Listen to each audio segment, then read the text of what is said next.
ప్రమాణ స్వీకారం చేస్తున్నటువంటి నాయకులకు అందరికీ కూడా మనస్ఫూర్తిగా ధన్యవాదాలు. ఈ బ్యాంకు గురించి మొట్టమొదటిగా మనం మాట్లాడుకోవాలి. ఈ బ్యాంకు ముఖ్య ఉద్దేశం మీకు తెలుసు.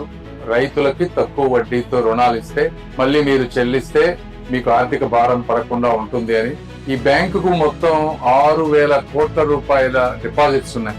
అందులో 4,500 కోట్ల రూపాయలు నాబార్డు నుంచి డిసిసిబికి వస్తుంది. అక్కడి నుంచి బ్రాంచులకు ఇస్తారు. స్టేట్ ఏజెన్సీకి వచ్చేటప్పటికి 5% ఇంట్రెస్ట్ ఇస్తుంది.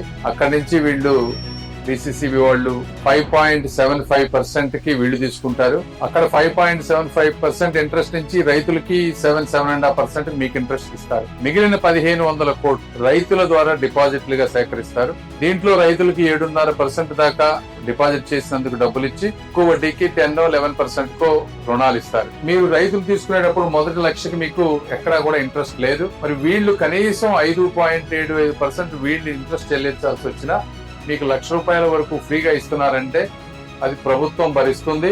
స్టేట్ లో ఈ ప్రాంతంలో ఉన్న బ్యాంకర్స్ అందరితో కూడా నేను ఒకసారి పర్సనల్ గా రివ్యూ తీసుకున్నాం. వాళ్ళందరినీ మనం కూర్చోబెట్టి ఎట్టి పరిస్థితుల్లో మీరు లోన్లు ఎందుకు ఇవ్వరు అని మాట్లాడితే గత 2-3 నెలల్లో ఎప్పుడూ లేనంతగా లోన్లు ఇస్తా ఉన్నారు.